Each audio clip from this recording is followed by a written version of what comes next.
I guess, how are we, one of the big things, obviously, we're going to have to get past, and we're going to have to fix it soon, is the looming fiscal cliff here, and the fact that you've kind of got two factions that seem to be in charge, fighting over how we're going to do that, or trying to reach some sort of compromise. And unfortunately, they seem to be, of one of two extremes, and that's what you've already mentioned, is the collectivists versus the crony capitalists. And how are these two groups going to somehow get together and come to some sort of an agreement?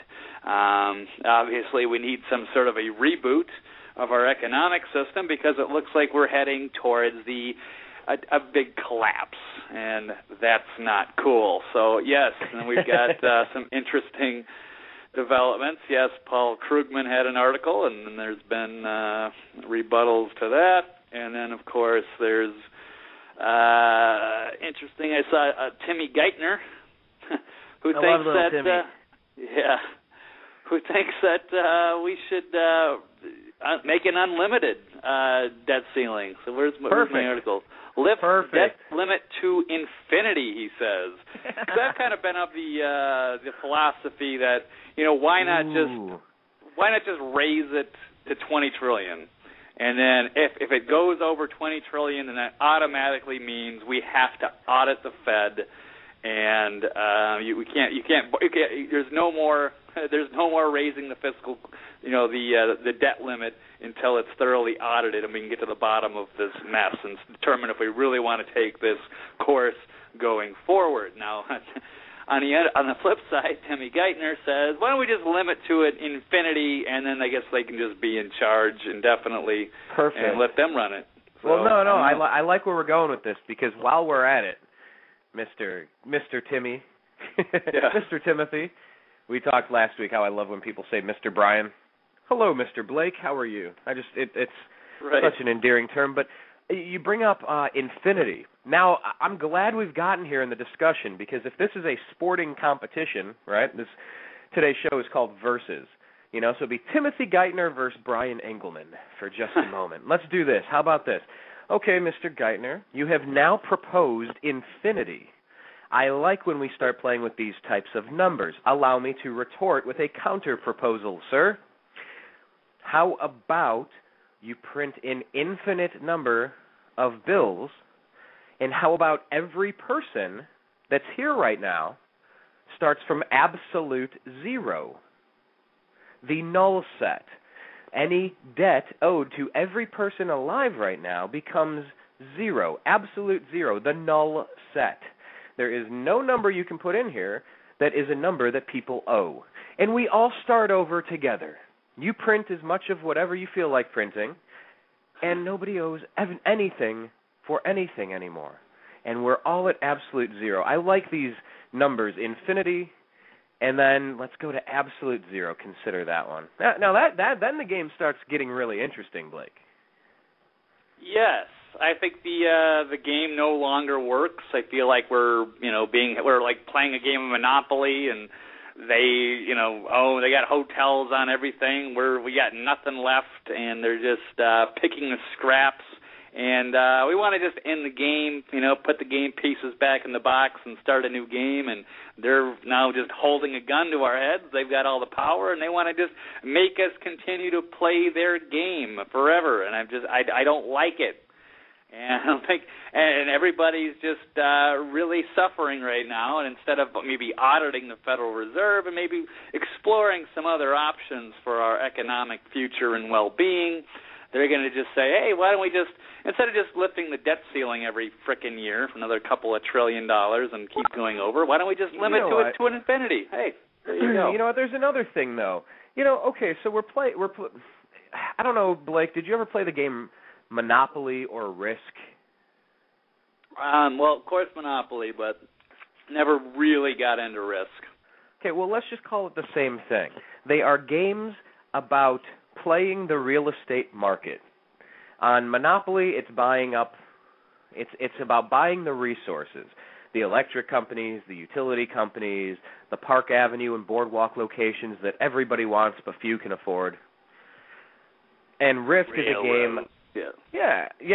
The B&O Railroad. And in the game of Risk, you just take those little properties and you turn them into countries or regions or territories, and you just go for the world. You get the puzzle pieces, and you win. So at what point do you play somebody in one of these games? Say you're playing Monopoly. Somebody has accumulated all the best places. They've put up their houses, then they've put up their hotels, and you can no longer afford to keep going. So at one point, you go bankrupt. You have paid out your money, and then the game is over. So if the game is over right now, hey guys, let's play another game, shall we? You defeated us in that first game. Kudos, good sir. That was cleverly done. Great strategy. Now, let's play another game. Because I feel I could defeat you in a second game. I have learned your tendencies. We are playing a game of chess, and that was a good first game. Let's go again. All right. I would love that shot. You talk about even playing field. Hey, man, reset the pieces. I think I've learned a few things since I was younger. Let's go again. No, of course, I like the idea, Brian, but unfortunately these kind of guys do not like competition, and once you've got all the money and power, it's kind of hard to relinquish that after a while. Thinking of another game called, we probably played in college or a little younger than me, with a little card game with the president and the a-hole, we'll just say. Yes. You ever play that one, Brian? President, what? Vice President, and the I don't know how you want little drinking game. Yes. The Vice President. Explain the game. Oh, of course. I loved being president because I saw what tyrants would do. Drink a whole beer because now I'm the president and I'm going to be a big, powerful, gluttonous jerk and I'm a loudmouth and you're going to hate me in the next hour. Yep. I like to have some fun with it. Yeah. I like to have some fun with that power and authority too. Have some fun and tell some jokes and make some laughs, not be a jerk about it. Yeah, did you ever notice that even no matter how much of a jerk you were, how many rules you made, and there was always that one time where you got that one bad hand and you got knocked out, and then everybody went after you. But that's all politics is. That's all politics is. People rotate in and out of that spot, but what if there's collusion between the person that's always vice president and always president? If there's collusion and they've rigged the system where there's a series of rules where if you touch your ear, you automatically get to become president or vice president once again. But if you're the last one, you get kicked out or something. And it's like they keep playing that same trick over and over, and we've been in this repetitive cycle where nobody's shifting in and out of the presidency or the vice presidency. It's been completely co-opted and the rules bastardized and changed so that nobody else can ever get in there. Sure feels like we're talking about the same exact thing, Blake. No, yeah, in another way, yes. Just trying to come up with different analogies to describe the situation that we're in. And, the guys that are like Timmy Geithner, I can only imagine how much money this guy has, and it's basically a lot of it's just, printed out of thin air. It's fraud. It's it's big white-collar criminal system. Whether, just because there's maybe laws and stuff that protect them doesn't really make it less of a crime. But, yes, there's certainly not working for the rest of us. And, of course, they've obviously like to keep the game rolling. And I think that brings me to my point. I've kind of had a little bit of a revelation the other day, and I kind of think that, obviously we got two extreme kind of factions kind of battling it out here, and it's really, the crony capitalists and the collectivists, and I really think we're going to have to reboot this system, and in order to do that, they're both going to have to cancel each other out. Now, a lot of people are, of course, upset about Obama's policies leading to, kind of collectivism and such.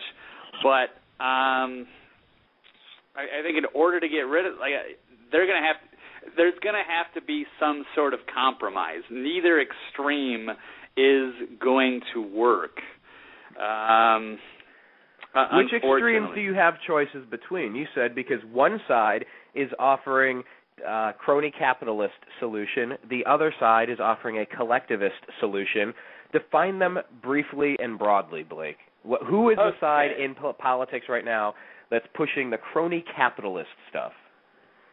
Well, that's kind of what we've had for a long time up until Obama, for the most part, and it's just this unlimited wealth, huge corporations, Wall Street, corruption, using the government to shut down competition, to let's see, yes, just the Wall Street fiasco, just greed run wild. It's derivatives, it's Goldman Sachs, it's all this fractional reserve banking, it's fiat currency, Keynesian economics.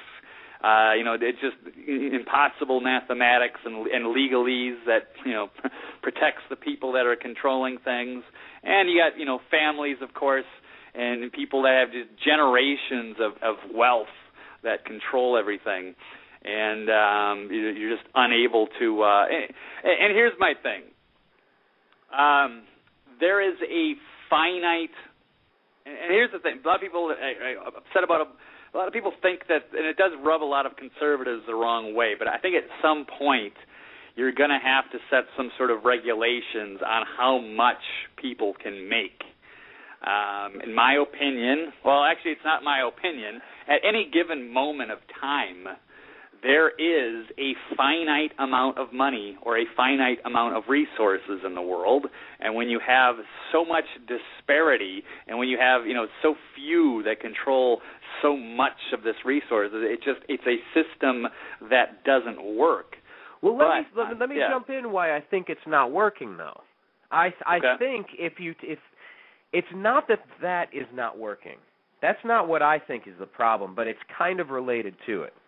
It's that what if the system that used to work where people would have an equal opportunity to ascend, to rise, and to basically create a great experience on this planet, except every year the fence comes in one more click, and we don't notice, but the electricity costs versus the value of the dollar, it just keeps constricting slowly and slowly, like you're kind of walking down a long tunnel, but it's becoming more narrow and more narrow as you go, and at some point you can't get through the other side. You get stuck inside of it.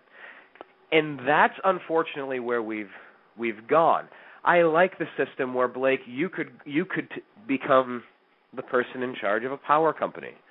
That this used to be a place where that was something that people flooded from all of these other crummy countries around the world to go to, because we left people alone generally and allowed people an opportunity to make something out of themselves, because everywhere around this country, when you look at other ways we could be doing this, you look at fascist dictators, you look at people like Mao, people like Stalin, people like Hitler, you look at really violent people that we don't want to allow to come anywhere near the main control room of our country. I just think that returning to the maximum form of freedom and liberty is the only way. I can't put a cap on who can become as successful as they want, but once you're there, you can't close the door behind you and set off a bunch of tripwires and stuff, because you've ruined that for me. That's now where I have to step in and say, this isn't cool anymore. The game needs to be played different.